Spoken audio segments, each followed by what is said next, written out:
Number one, the planet Earth is and has been the subject of an extensive, massive, a very thorough and detailed study by several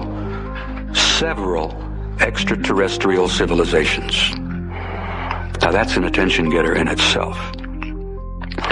Number two, these civilizations have demonstrated an extremely advanced technology, possibly hundreds or even thousands of years beyond our own. It gets better. There seems to be a process or a plan of some kind unfolding. The studies indicated and demonstrated that a development of some kind of program was underway. Evidence collected indicated that the program has been going on for a very long time, possibly hundreds or even thousands of years. And some of my associates, research fellows, and I have concluded it's probably been going on longer than that. The study concluded that there did not appear to be a major military threat involved in 1964. That if they, whoever they are, were malevolent or hostile, there was absolutely nothing we could do, because the level of technology that had been demonstrated was so far beyond anything we had in 1964 that we felt that if they were hostile or malevolent, the game was up. It was all over with.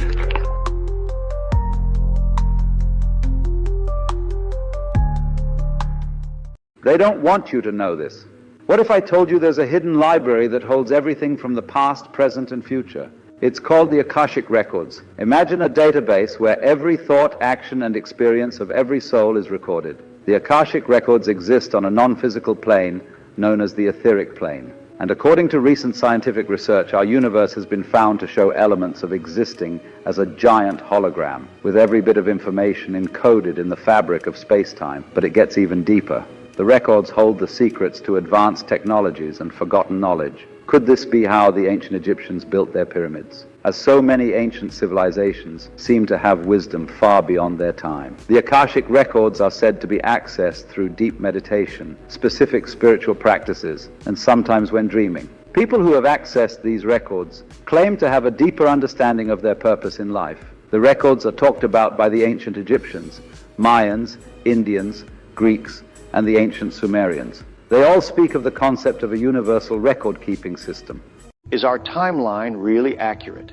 In the late 1800s, mysterious structures popped up all across the United States. These structures were towering beacons of light that stood 165 feet tall, illuminating entire city blocks. Beacons of light that were far more advanced than their time. The Moonlight Towers have a story that is hidden from the public eye. In 1894 in Austin, Texas, 31 of these towers were installed, and the state claimed they kept streets safe at night. But here's where it gets strange. They popped up in Detroit and San Jose as well, leading many to believe that these weren't just for lighting. These towers were part of a secret experiment in wireless energy transmission, inspired by Nikola Tesla's research. Tesla was able to harness energy from the Earth itself and transmit it wirelessly. But the mystery doesn't just end there. The towers were even used for communication, and some have gone as far to say they were used to contact faraway civilizations. So why were they taken down? By the early 20th century, most moonlight towers were dismantled. Officially, they were considered obsolete due to advances in electric street lighting. However, recent reports have shown they were deliberately removed to conceal the true nature of their abilities.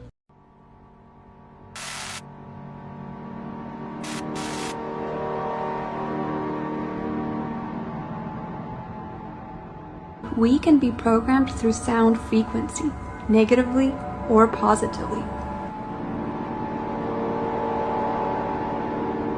How is it that music can evoke passion and so delicately hold sway over our moods and even thoughts?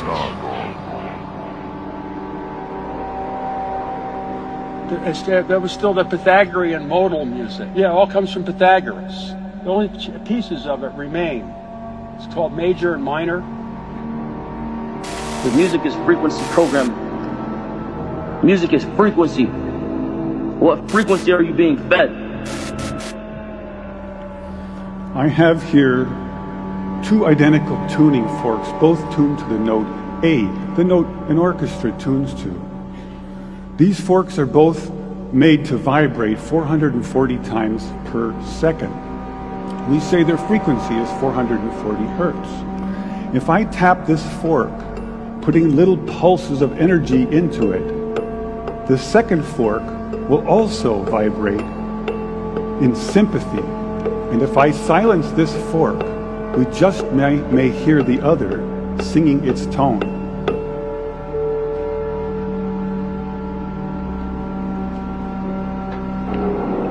At 15 years old, I was doing sound engineering. So I was playing with frequency. I was playing with equalizers. Get out that hertz is to understand the frequency vibration, right? Hertz, kilohertz, megahertz, right? If I play with those frequencies, right, I can target certain parts of the mind, target the frequency to go to certain parts of the mind, and I can literally, like, if I want you to astral project, right? You know what astral projection is? Yeah. If I want you to astral project, or if I want you to go to sleep, or if I want you to go into a meditative state, I can make my music do that. We say that I'm inducing a sympathetic resonant vibration in the second fork. It only works because both forks are tuned to the exact same frequency.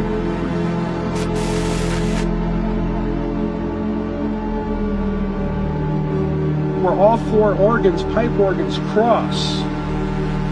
In the cross of the church itself, they're all built like giant crosses, and they have four organs in them. They have the forward and reflected organs, the giant ones in front and back, and then they got the side organs, and there's two seats on either side of the aisle in the middle, and you get those seats, all the waves add up in that spot, and it produces you God of your body. We prepared days for this stuff. Days, sometimes weeks, to get ready to be at that level for the full voltage. Full voltage. The pipe organ is one of the oldest, and with all the stops and the pipes, it's an analog computer of incredible complexity. It's a waveform synthesizer. Waveform synthesizer. An experiment has been carried out by Dr. Emote, where he exposed water to music, spoken words, pictures, prayer, and videos. It was found that after the water crystallized, you could physically observe what these frequencies did to the water molecules. You are 70% water. And this water is very important. Without this water, your molecules won't work at all.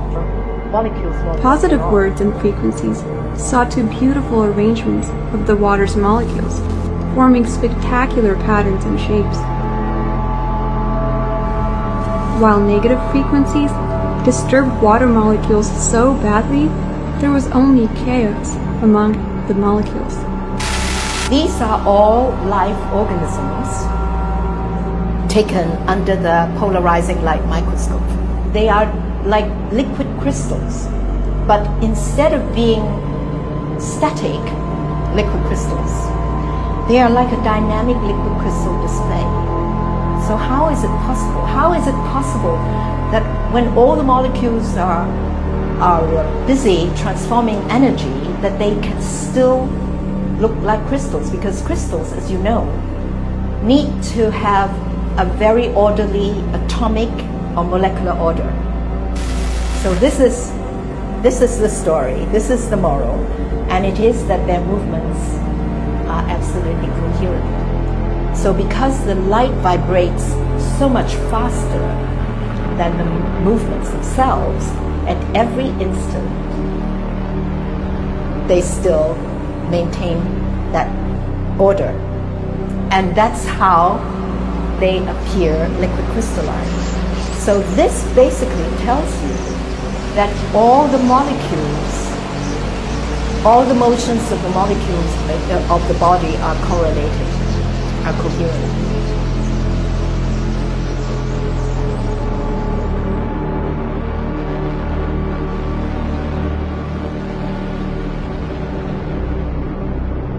The scientists said, "You're killing more cancer cells than as if you had used radiation."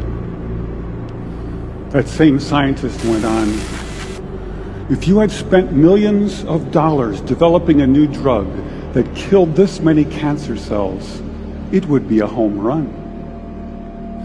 This was an astonishing thing to hear, especially for a music professor who had just completed his first experiments in a cancer lab. But we didn't use any radiation. We didn't use any drugs. So what did we do?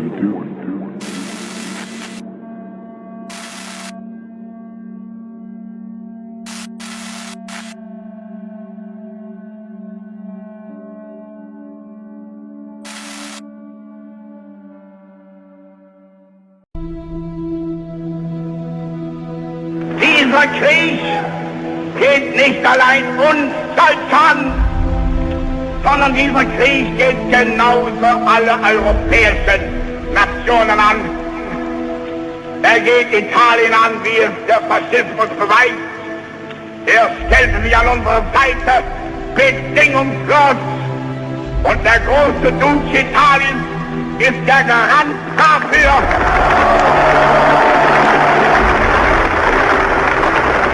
Dass der Faschismus und Italien treu zu Deutschland, treu zu diesem Kampf gegen Juda stehen werden, bis zum siegreichen Ende. Das wissen wir.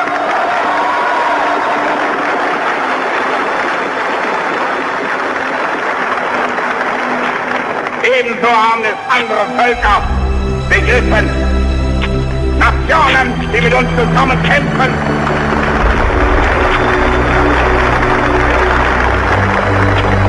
Vor allem aber begrüßen wir noch unseren tapferen Freund und Verbündeten Japan,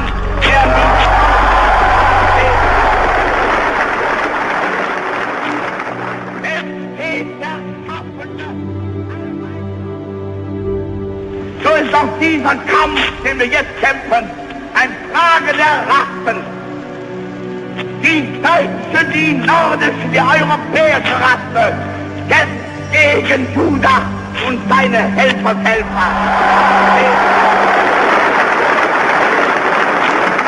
Es steht der schaffende Arbeiter aller Nationen gegen den Ausbeuter, den Kapitalisten Judas. Das ist die Parole dieses Kampfes. Die Arbeit steht gegen das Gold. Der Sozialismus gegen. Das ist die Parole dieses Kampfes. This is the oldest, oddest thing I've encountered yet. 2 parts creepypasta, 1 part alternate reality game, 1 part long-form storytelling, and altogether a twisted, logic-defying mess that remains to this day without a legitimate owner or true explanation. The Wyoming incident is much more deserving as a piece from my cabinet of curiosities than I expected going into it, and so far, this is the ultimate case of pulling one end of a wire to find a horrific, tangled mess on the other side. Just to give a frame of reference for how old this story is beyond just naming the year it began, a quick history lesson for you. YouTube was created in February of 2005 and purchased by Google in October of 2006. At the time of the purchase, Google already had their own video upload service, which was of course named Google Video. Our very first pulse of activity for the experience known as the Wyoming incident occurred on August 9th, 2006 on Google Video, nearly 10 years ago. The video description read as follows. The Wyoming incident, or the Wyoming hijacking, is a lesser-known case of television broadcast hijacking and hacking. A hacker managed to interrupt broadcasts from a local programming channel believed to serve several smaller communities in the county of Niobrara and aired his or her own video. The video contained numerous clips of disembodied human heads showing various emotions and poses. The camera position changed often, usually every 10 to 15 seconds, and the video was often interrupted by a special presentation announcement. This clip is taken from one of these intervals. The video is mostly locally well known and would probably not even be that popular if it were not for the effects it had on the few residents who watched it for an extended period of time. Complaints included vomiting, hallucinations, headaches, and more. While some believed it was paranormal, specialists have determined that the cause of these afflictions were frequencies played regularly throughout the broadcast. In this clip, the frequency being played is somewhere between 17 and 19 Hz. This range of frequency, when played for long periods of time, causes the eyes to subtly vibrate, sometimes inducing visual hallucinations. This video is significant in that it is one of the most recent television hijackings. Such actions were rare even in the 80s. Search for the Chicago Max Headroom incident, and are even more rare today. The hacker has not yet been caught, and all attempts to trace the video have proven futile. Because the internet's always had a good habit of saving truly bizarre media, the Wyoming incident video was re-uploaded several times, though the original upload didn't last long after Google's merge with YouTube.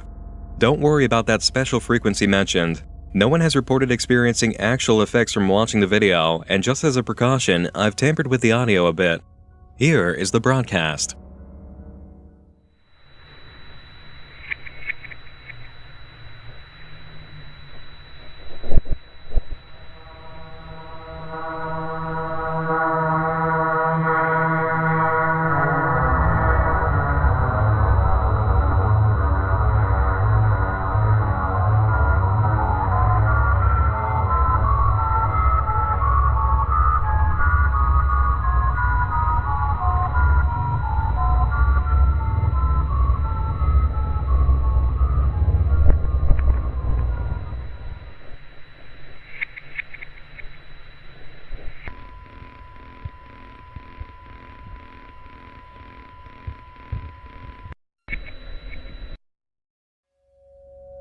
Not exactly terrifying, but still unsettling, especially during the advent of major video sharing online. Still, this video didn't exactly make the kind of rounds that future visual creepypasta entries did.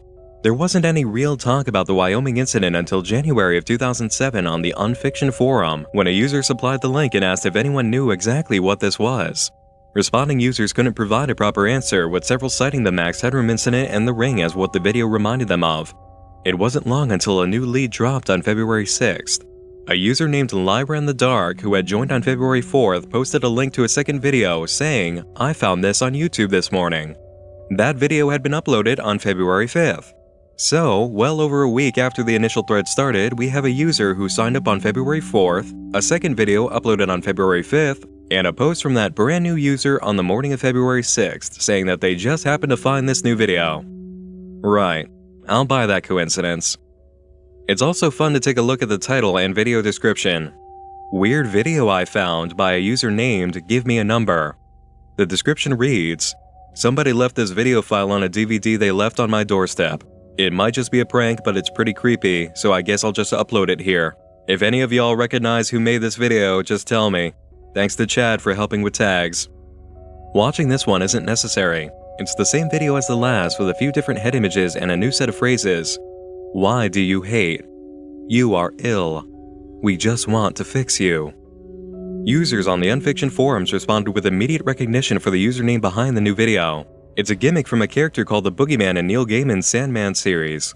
More specifically, part 5 of the Doll's House at the Serial Killer Convention. The Boogeyman's gimmick is give me a number, to which he could then proceed to tell you what was special about that numbered person he killed. A few days later, another convenient drop-off occurs on the forum, courtesy of a brand new user named You Can Watch Now, who signed up the very day they made the post and only ever made that one post. This edition was uploaded to Google Video and titled Danny's Collection 3. The description read as follows. My brother had quite an interesting collection of underground bizarre videos. This video, which he only called 3, was his favorite in his entire collection despite running only about a minute. He never wanted it uploaded to the internet because he was sort of selfish when it came to his rarer videos. He liked the idea that he was one of the few people who had seen this. I found it a year after his death. I had pretty much forgotten about it, in a box filled with videos of his I guess he just recently burnt to DVD. I have no idea who made the video and only a vague idea as to where it came from. My brother came back with it one summer after visiting some friends up around Yellowknife. The video presented is the same as the previous two, but again has changes made to statements between shots of faces. What hides in your mind? We have already seen it. A day later, a guest user going by the name ViralDetector77 mentions that someone wrote an odd comment on the video. This person, I like to read, posted a link to a year-old blog written by a man who apparently was the owner of the original video titled The Wyoming Incident. In the blog, this man, going by the moniker Gregory Miller, mentioned Daniel Cable as the potential new owner of a different video. Users visiting the blog found it to be the personal diary of an obsessive man driven insane by ownership of the fourth video. At the height of his madness, he mentioned human lampreys which feed off of our essences, a figure named Vedius Paulus, and two men, one named Donald Wilson and another named Robert Roydennel, associated with Daniel Cable. Vedius Paulus was apparently a friend of the ancient Roman Emperor Augustus, who owned many slaves and had a pool of carnivorous fish known as lampreys on his villa property. Whenever a slave angered him, Vedius would have the slave thrown into the pool where the lampreys would eat them alive. Users who investigated the Donald Wilson lead came up with an obituary from Niobrara County, Wyoming, the very same area reportedly affected by the initial Wyoming incident broadcast. He had died on January 1, 2006, 7 months before a recording of the broadcast was first uploaded to Google Video. Donald Wilson had been living in the town of Casper, Wyoming at the time of his death, where he and his family had been since 1979. A search for Robert Roydennel, the vital name on the blog, brought up a man by the exact name living in Casper, Wyoming, and a phone number. Despite their collective fear, a user on the forum named Estede called the number and recorded what he heard.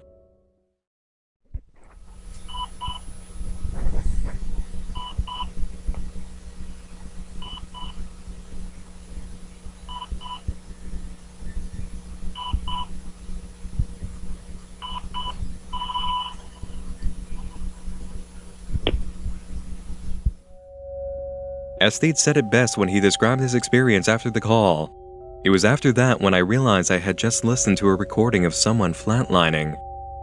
Viral Detector 77 comes back just over an hour later informing the thread about a new blog post which had a link to an old message board. The Happy Cube. Nothing had been posted since 2004, but recent activity had shown a new user had joined that very day. I like to fix.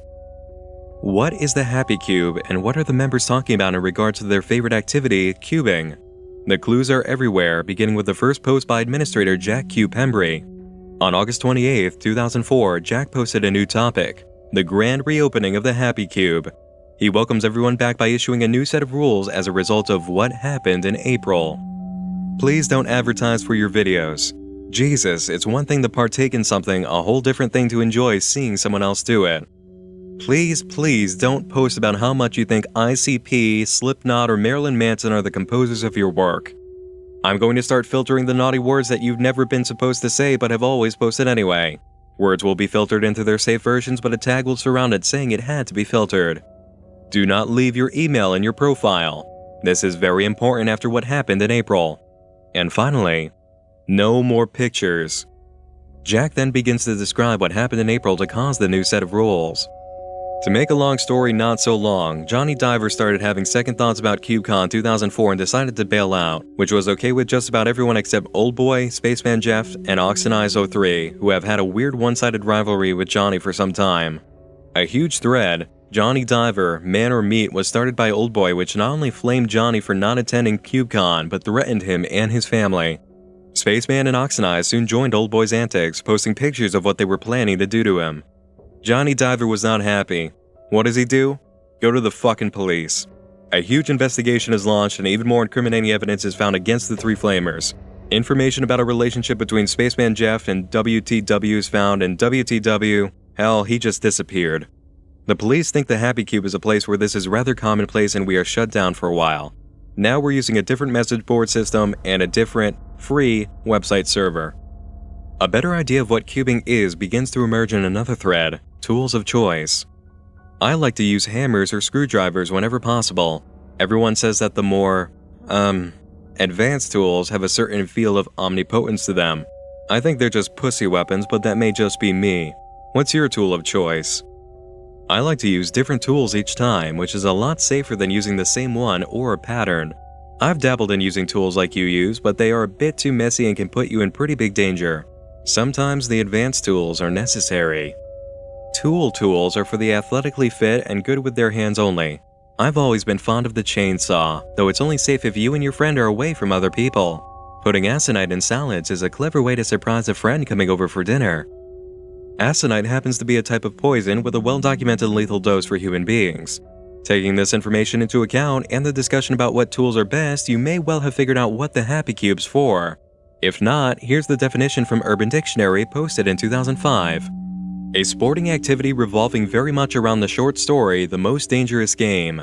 Often played with a very small group of people, if not alone, who meet on the internet in a very anonymous fashion in which they tell stories of past cubing adventures and plan in a very vague manner so as not to draw attention to the actual actions of cubing for future cubing events. Cubing is considered in all places that murder is. The Happy Cube is a forum for serial killers to discuss gatherings where they can hunt victims in a pack, an activity they refer to as cubing. And Jack might be upset about the previous CubeCon failure, but he's not letting it take away their fun. CubeCon 05 will be either taking place in Indiana or Tennessee. In Indiana, we have the city of Indianapolis, and Tennessee has Nashville, Knoxville, and Memphis. We can't go to all three, remember this. And yet, things don't go too well for the second Happy Cube site. On September 5th, 2004, Jack Q. Pembry shut down the board, telling everyone there wouldn't be any posting until Monday, September 6th. Aside from I Like to Fix joining the boards, that was the last bit of activity on the forum. Things picked up just after discovery of the Happy Cube. Viral Detector posted a link to a new blog entry that apparently had Gregory Miller telling his new audience, which he was very much aware of, that he would choose a volunteer to receive his Wyoming incident video. A comment is made about this person becoming a vessel. The choice is made a day later, with our early adventurer, Esteed, receiving the prize. It came along with a very special message from G. Miller providing background information users had been digging for. Danny, the uploader of the third video, had bought it with the expectation from the seller that it would be uploaded to the internet. Danny refused to do so and was driven insane before killing himself, leaving only his brother to own the video, which he then put online. Jack Pembry was a lifelong psychopath who hadn't done anything about his homicidal urges until buying his copy of the video. Driven mad by his ownership, he gave it to Donald Wilson, but that didn't help. He's gone now. He got to be it for a while, and that while's up. Gregory Miller was described as the perfect target, vulnerable, arrogant, with an interest in the strange he could never even hope to overcome. He kept the video to himself for too long, and it destroyed his mind like the others. He too gave his copy to Donald Wilson, but was already ruined. Gregory Miller now lives as a vegetable, cared for by his mother. Which leads us to the next revelation. The blogger going by the name G. Miller that had been interacting with users was not, in fact, Gregory Miller. After Gregory's mental collapse, the being who sold the original videos took over and moved everything to Blogger for a bigger audience. Esteed is instructed to upload the video and watch it until his heart stops beating. He's also given the task of telling everyone that the next would be coming out soon. So far, the videos had been sold, given, found, and won. Next time, the video would be shared. G. Miller's blog changed immediately after this. All of the relevant posts detailing his descent into madness and the videos were deleted, replaced with meaningless copies of bits and pieces of random blogs. Only one last round of communication occurs on the blog with members of the Unfiction Forum, with the user behind G. Miller's account inviting them to ask 3 questions, with an additional 4th answer that he gets to choose. The first question shoots right to the heart of the matter. Where do the videos come from? The reply was quick, explaining that what we think of as a series of videos has always existed in some form. They've been carving in stone, scrolls, pamphlets, and books. A while back, the user behind G. Miller was given the task of updating them to a more modern form of media. He contacted a young man in Canada he convinced to make the videos. They spoke for 23 hours, G. Miller describing what needed to be done and the accomplice taking notes. After discovering G. Miller's videos weren't a part of some art project or internet game, the young man became irate and refused to work on any more. In G. Miller's words, "He's gone now. I sold the first 3 videos myself. You already have heard of 3 people who bought them, though there are many connections you may not have made." In being asked what exactly these videos are for, G. Miller replied, "What I am updating serves various purposes. For one, it inspires many of those who view it in small, subtle ways and those who own it in very strong ways. Modifying people in such a manner helps to guide society down the path that my people believe is the best. They also serve as a very important part of our belief system. They help to strengthen us and keep us healthy. They are the most sacred objects in the world. They are the winning card in the game we play with humanity." For the final question they were allowed to ask, the board inquired about what connections in the story they hadn't put together yet. G. Miller isn't ready to answer that fully, but does come forward with some much-needed information. First of all, the man who took the moniker Jack Q. Pembry bought the second video. I wouldn't try getting in touch with him. He's gone. The Robert mentioned on Gregory Miller's blog is not Donald Wilson's stepson. He is Danny's brother. So, here are the 3 people who bought the videos from me personally.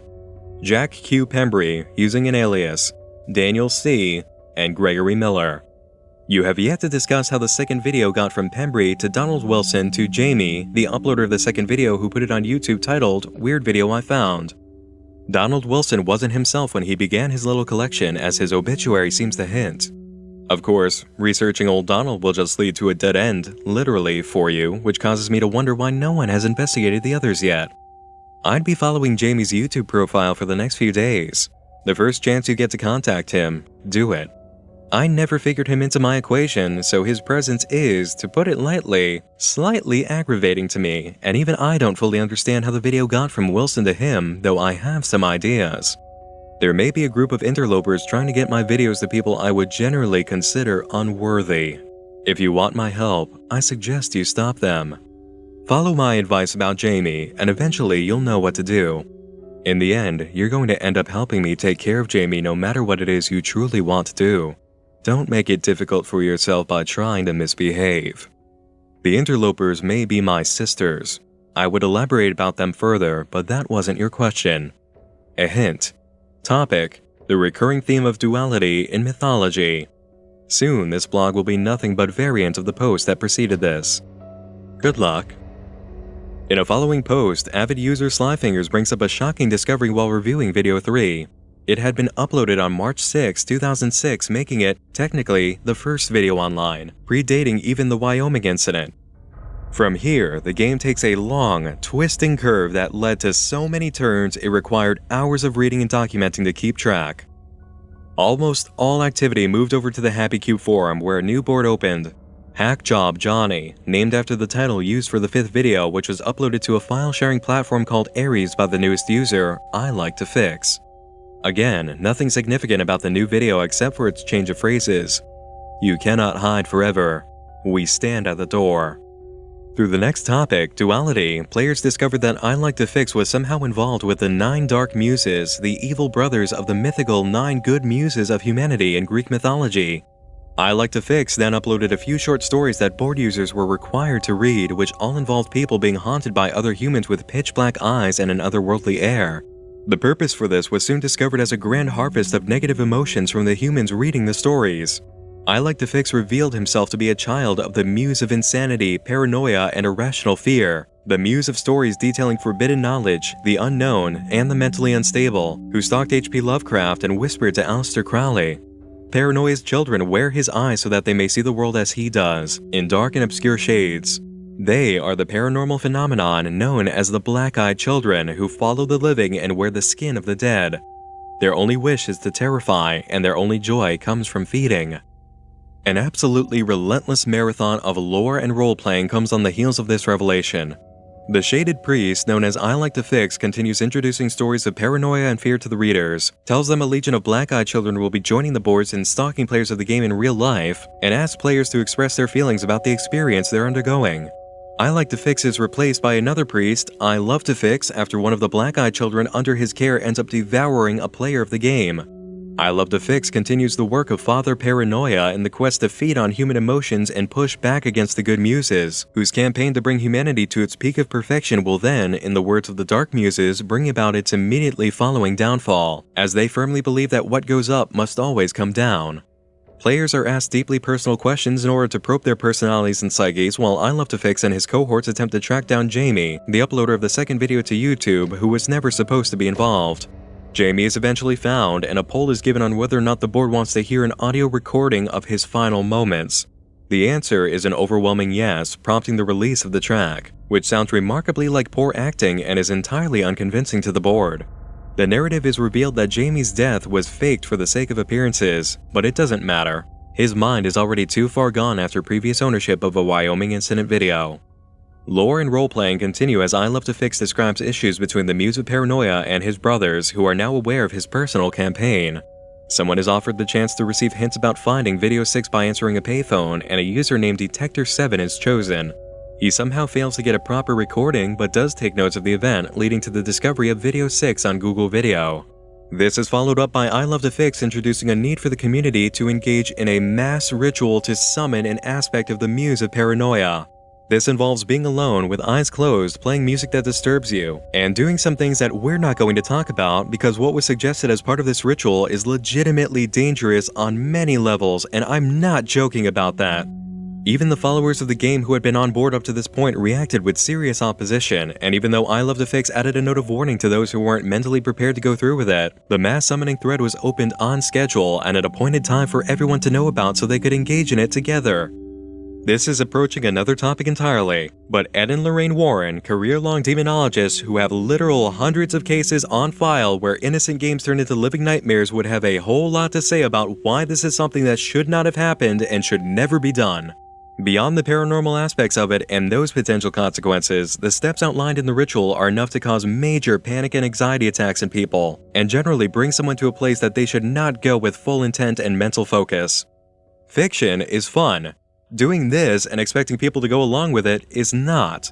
I'll also skip ahead in the timeline and mention that this not only happened once, but twice in the course of the story.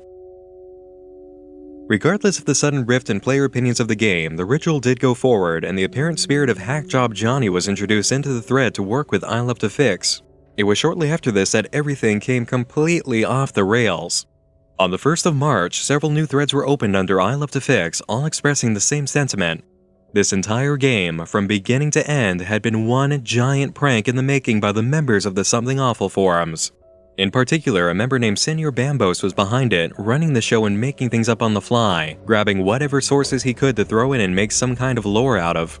He had made the videos, he had used Unfiction as an incubator, Viral Detector, who helped push new discoveries and leads forward, had been a plant working for Senior Bambos, and another Something Awful member, OC James, had helped craft a story and falsify information.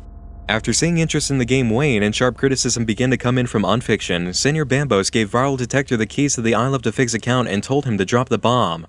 Reading copies of the original confession on the Happy Cube board by Senior Bambos during the shakeup, it also becomes apparent that there was a failed item retrieval mission someone behind the curtains managed to screw up, resulting in a backpedaling by I Love to Fix in character about the situation. Pressure from other members of Something Awful didn't help their decision. Some members of that forum had caught wind of the project and figured out who was behind it, forcing Senior Bambos and the others to cave.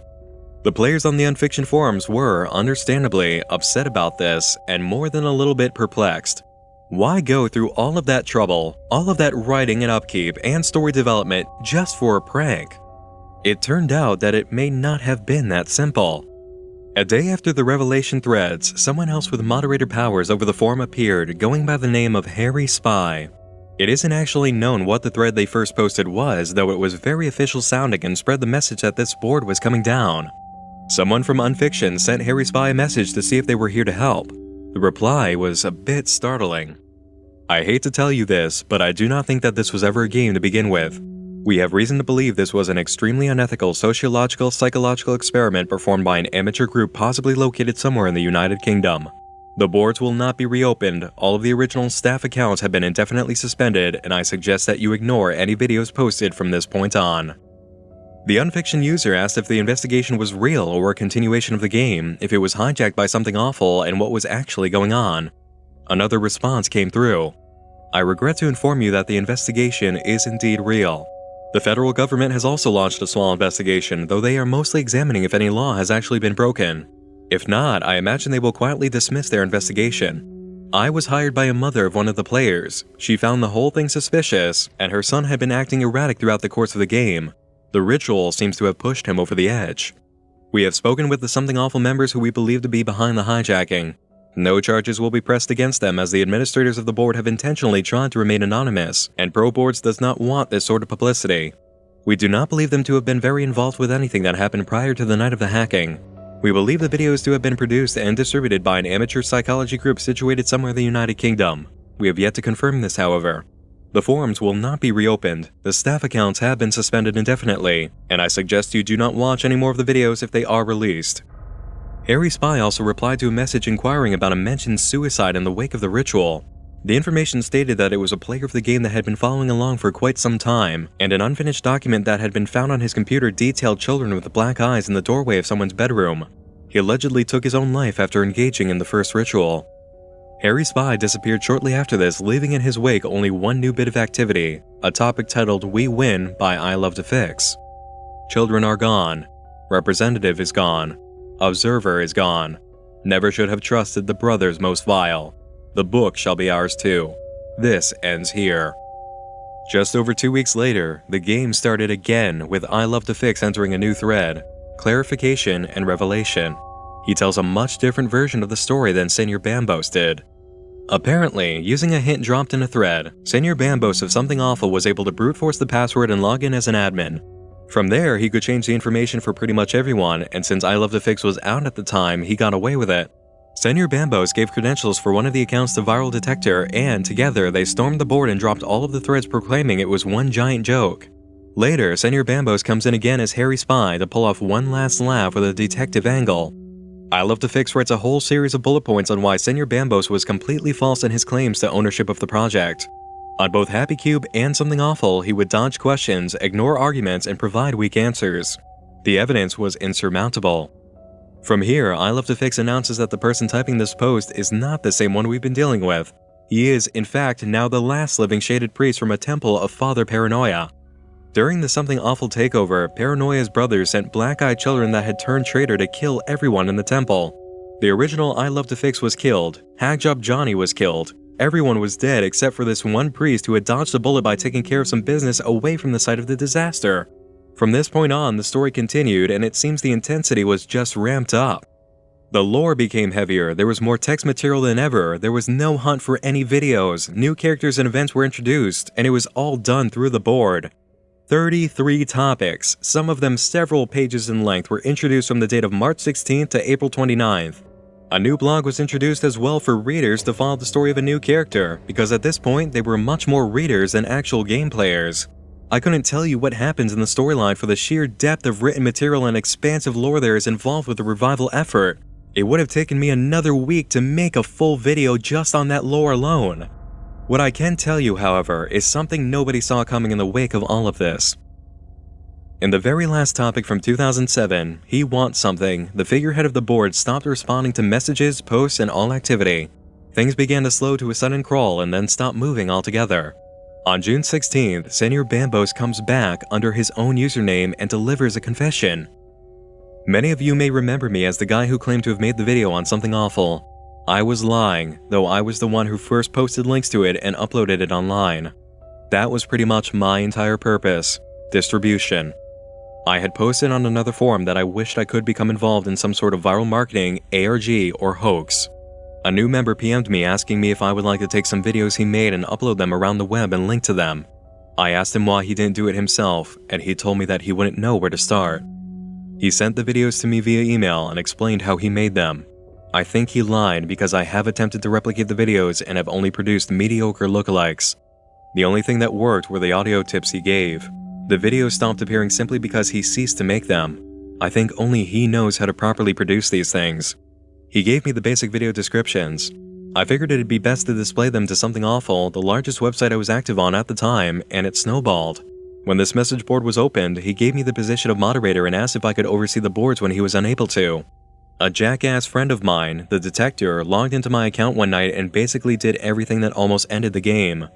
Embarrassed but amused by the excitement going on at Something Awful, I tried to play it off as a joke reveal. This attempt to play it off was thwarted when the real Puppet Master tried the detective thing and then restarted the game. The spiteful post he made about me sometime later was probably meant to discredit me for almost ruining the game, and I suppose I deserved it.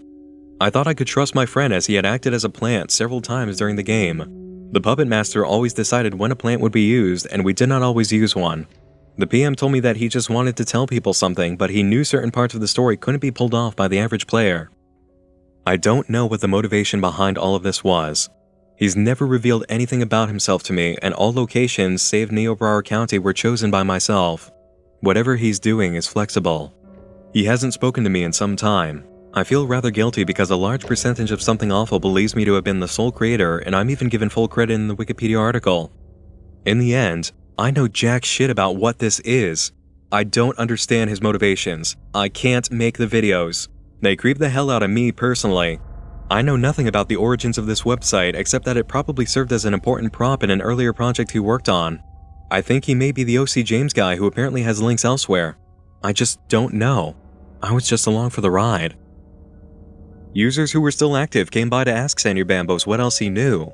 From the line of questioning, we learned that the first private message sent by the true Puppet Master didn't come until a month after Senor Bambos posted asking to be involved with something. He also tells us that they've spoken over email before, but not recently at all. This guy constantly changed his email during the course of the project. The only message he sent me of decent length, excluding all video description outlines and similar things, was the very first message he sent me.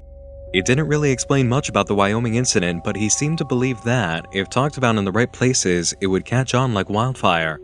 That first message was almost like a sales pitch or a company trying to get some sort of celebrity to endorse a project, which is strange as I was a relative nobody on the internet before this all happened. He does not post on something awful. He found my original post on a coast-to-coast, referring to the radio program, message board. I posted once after some big mystery was revealed to be viral marketing. I was one of the few people not extremely pissed off, and I was actually quite interested in doing something similar. A couple of people chewed me out, and I pretty much left the site immediately afterwards. The fact that I went back after leaving it was pure luck. I just remembered it one day a little more than a month afterward and decided to just casually browse the latest topics. Had I not done that, I more than likely would have never spotted his little proposal. Further questioning reveals that it was the Puppet Master who was most active on the board. Most of the time, he was the moderator character. And like mentioned earlier, Senor Bambos truly doesn't understand his motivations. At times he seemed to treat this as some sort of social experiment. Sometimes he treated it as a story. Sometimes he treated it as a game, and oftentimes he treated it as a job. It seemed almost as if it was something he absolutely had to do. As far as I know, he's made no money from this, and his anonymity deprives him of any real fame. I think these videos have a definite effect on people. Most people are at least unnerved by them, but a small number seem almost obsessed with it. Speaking for myself, I feel a lot about these videos. I feel remorse for being partially responsible for the death of this project and upset that I will more than likely never get closure. It's been months since I was involved with this, and I still find myself lurking on this website at least a few times a week. The lack of closure is what gets me the most. As for why this is all coming out so long after the game seems to have stopped, Bambo says, "I've been following this board even more intensely since the embodiment, the latest moderator character, disappeared, and I was growing tired with the unexplained absence. I figured now would be a good time to interject, offer an explanation for myself, and the situation itself to an extent, and talk with people as myself without fear of getting banned right off the bat." And still, the course of the Wyoming incident doesn't stop there. In May of 2009, 2 years after the previous thread, a new board was added to the Happy Cube, the Joseph Bright Help Center. A board moderator sent emails to previous members of the forum citing a serious issue that had arisen requiring their attention. Again, it seems the board is under investigation by authorities with little detail to explain what's going on in the same post. Following topics did, thankfully, bring up the point. Throughout most of early 2007, a man claiming to be named Joseph Bright was a participant in the Wyoming Incident alternate reality role-playing game that used this board as a headquarters of sorts. Bright is unstable and may have irrationally acted on things that he saw or read about on these forums and in the game. There's reason to believe that he has continued to play the game despite it ending almost 2 years ago.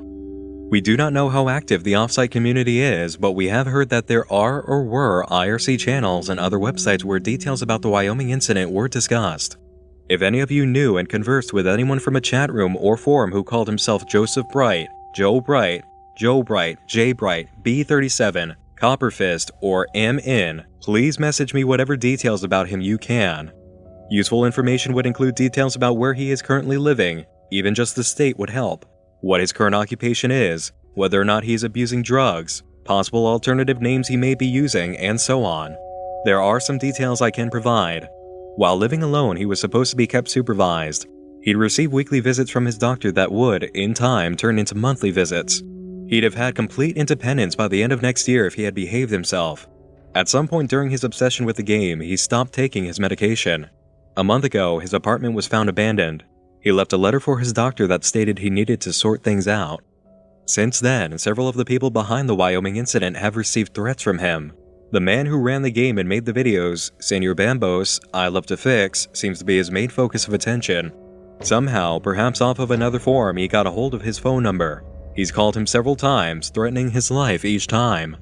He seems to believe that the admitted puppet masters didn't actually make the videos or write some of the stories posted here. Of course, all evidence points to the posts and the videos featured here being completely and totally the work of this forum's administrators. Unfortunately, he can't think about these things sort of rationally. We think he may have also been involved in the assault of some men in the state of California. Details about that are sketchy, and it doesn't seem to have anything to do with this board or the game. Joseph Bright is soon discovered to have a blog with a good number of posts that date back to April. It's clear that he's looking for the rest of the Wyoming incident videos, which the Shaded Priest claimed were part of a set of 9. Joseph manages to find videos 7 and 8 and uploads them to YouTube, as well as an odd video called Backstory about a child left alone on a bus. The board moderator, after his exposure to the videos, goes noticeably mad on the forums and later claims to have found video 9 himself. It's still uploaded to Joseph Bright's channel, and the video contains an advertisement for cashforgold.com, followed by several prank posts about indie alternate reality games needing sponsors, so the Wyoming incident has partnered up with Cash for Gold. And yet, the very next day, Jack Q. Pembry arrives with a new topic titled, There's Still Reality. This is actually Joseph Bright using the account, and he's found the real video 9. He needs us to watch it and remember it, and the names that he's learned as a result of his find: Robert and Alexandria Franklin. Remember those names. No matter what anyone tells you, it doesn't end here. I'm beginning to doubt it ever ends.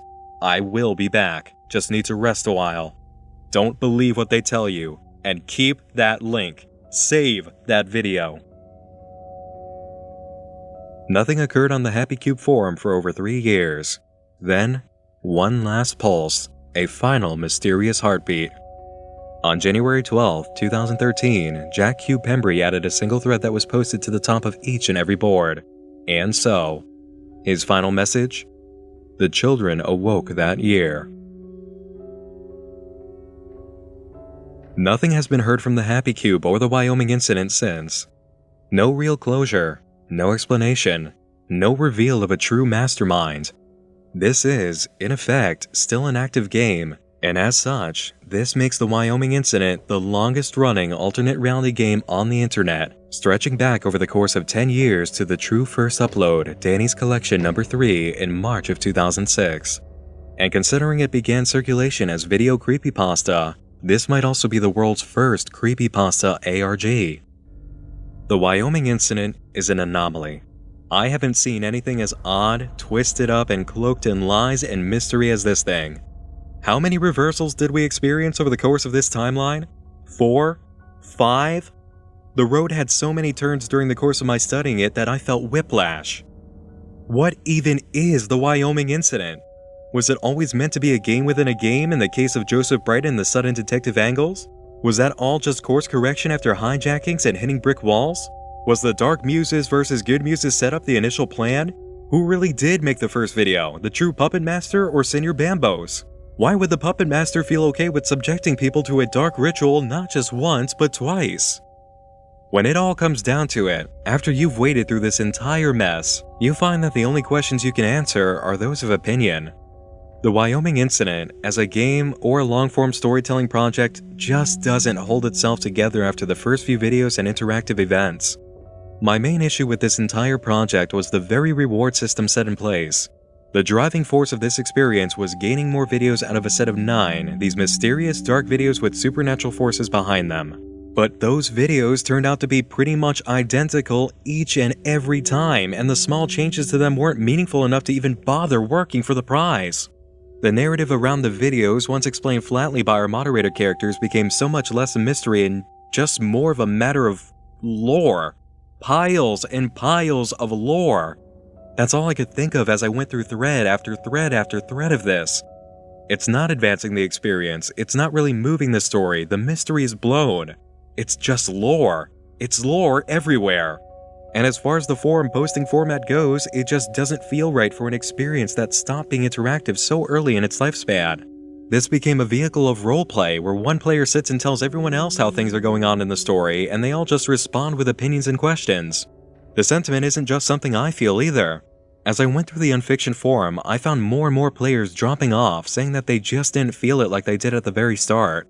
Quite a few even began questioning if this had stopped being an ARG at some point, and I have to agree that it really did. An alternate reality game does so much more than just roll story at people in text form and expect them to keep reading, and it doesn't just stay in one place like this. I can give some praise to adding another blog during revival periods, but due to it being just more world building and description, I can't commit to my applause.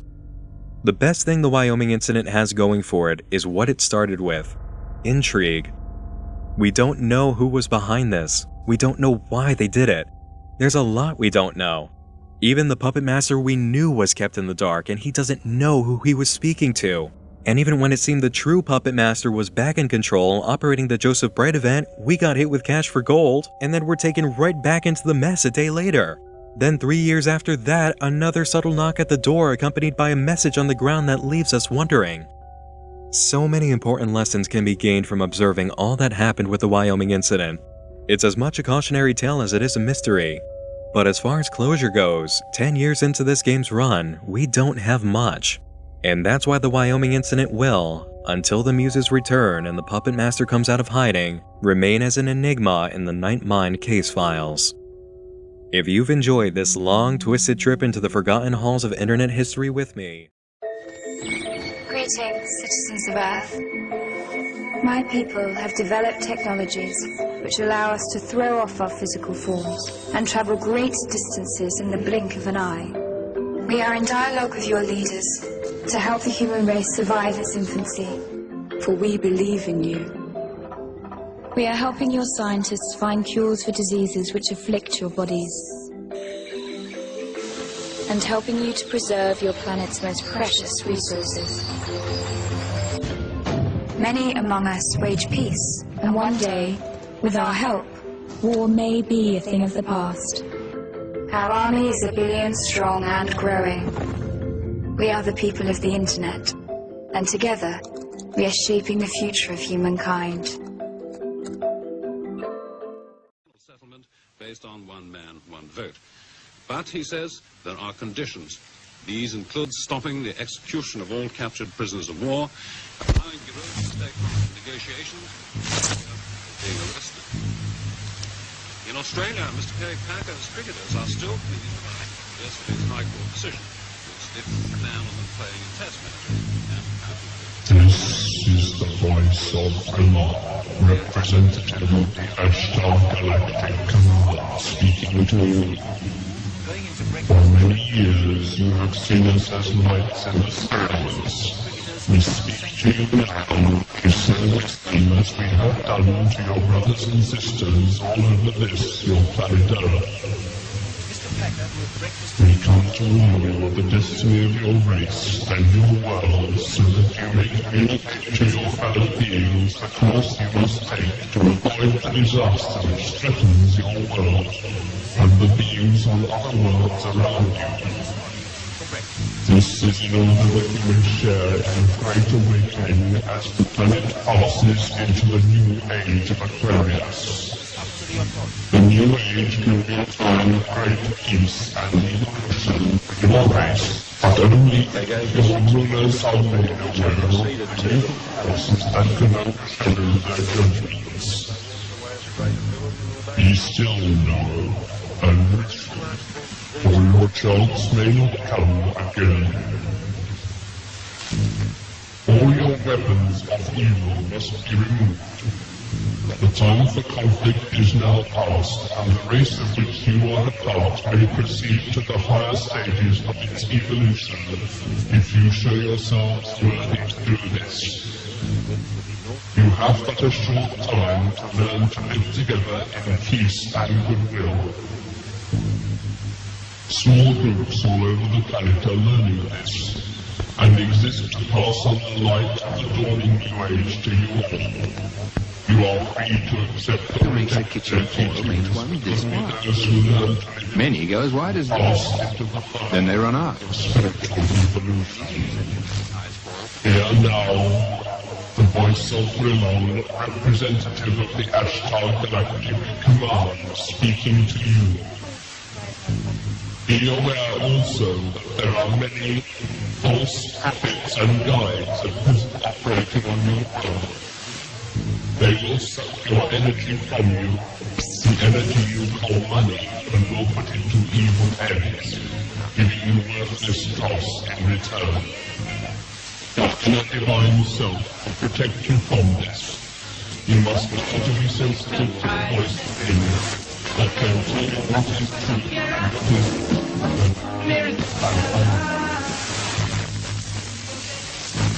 to listen to the voice of truth. It's such a thing. This is our message. I really appreciate your story. Understand that we can't believe it. I insist on so delicious, full of only really choice ingredients.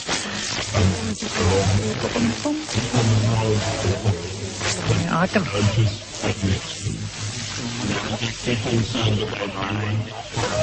Cats have 9 lives. Well, that's have no fear. Keep on learning yourself and discover the ways of your sanity. Bring up the Ashtar Galactic Command and your attention. We are now leaving the planes of your existence. May you be blessed by the supreme love of untrue universe. Use your imagination.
$10 million smile. She really loved the way he came on.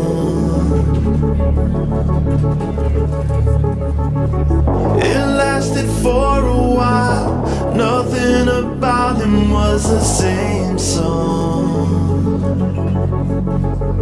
They say you never see it coming, and like the devil he was cunning. She hates the monster he's become, and she hates the victim she's becoming.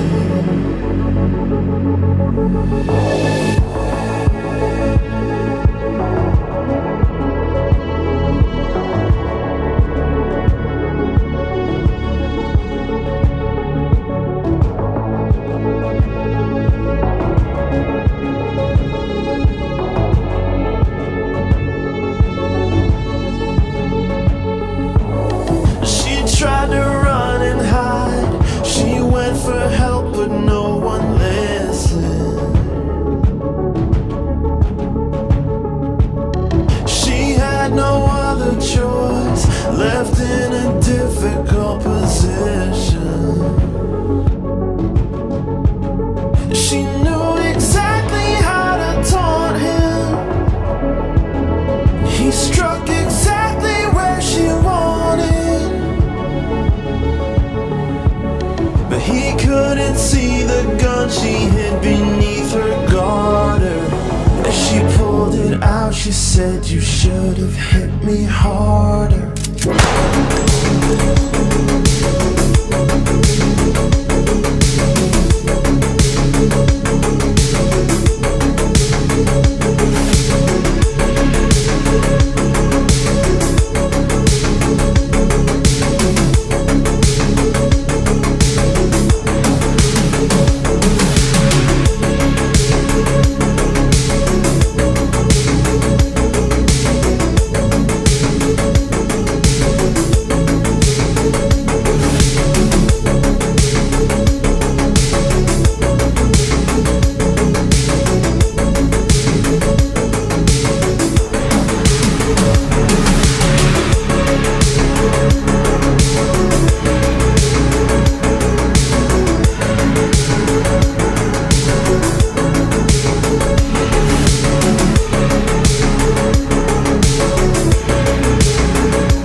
Woo!